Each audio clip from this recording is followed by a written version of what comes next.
Hi guys, welcome to my channel. ఈరోజు మన ఛానల్లో గోంగూర పొడి ఎలా చేయాలో చూపించబోతున్నా. ఈ రుచికరమైన గోంగూర పొడికి కావలసిన పదార్థాలు: గోంగూర ఒక కట్ట, ఎండుమిర్చి 6, జీలకర్ర అర స్పూన్, మెంతులు అర స్పూన్, మినపప్పు 2 స్పూన్లు, ధనియాలు 1 స్పూన్, వెల్లుల్లి 10 రెబ్బలు, చింతపండు కొంచెం. ముందుగా నేను ఒక కట్ట గోంగూర తీసుకొని శుభ్రంగా కడిగి తడి లేకుండా నీడలో ఆరబెట్టుకున్నాను.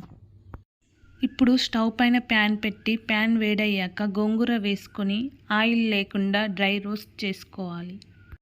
ఆయిల్ వేస్తే గోంగూర ముద్దగా అవుతుంది, అందుకే డ్రై రోస్ట్ చేయాలి. కలుపుతూ ఫ్లేమ్ అడ్జస్ట్ చేస్తూ చేయాలి.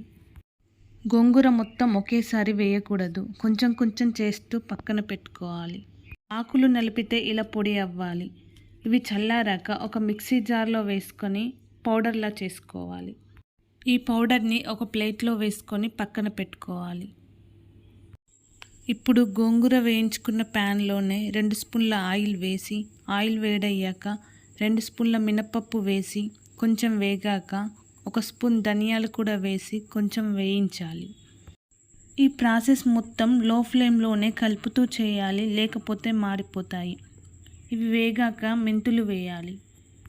ఇవి కాస్త వేగాక జీలకర్ర వేయాలి. ఈ ఆర్డర్ ఇలానే ఫాలో అవ్వండి. కొంచెం ఓపికగా కలుపుతూ చేయాలి, అలా అయితేనే కరెక్ట్గా ఫ్రై అవుతాయి. ఇవి వేగాక దీనిలో 10 వెల్లుల్లి రెబ్బలను వేసి కాసేపు వేయిద్దాం. ఇవి కాస్త వేగాక దీంట్లో 6 ఎండుమిరపకాయలు వేద్దాం.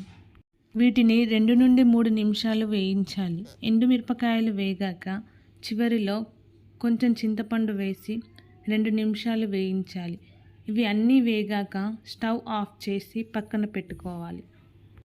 ఇవి చల్లారాక ఒక మిక్సీ గిన్నెలో వేసి సరిపడ ఉప్పు వేసి మిక్సీ పట్టుకోవాలి. ఈ పొడి మెత్తగా ఉండకూడదు, కొంచెం బరకగా ఉండేలా చూసుకోవాలి. ఈ పౌడర్ని మనం ముందుగా మిక్సీ పట్టుకున్న గోంగూర పౌడర్లో వేసి బాగా కలుపుకోవాలి. రుచికరమైన గోంగూర పొడి రెడీ.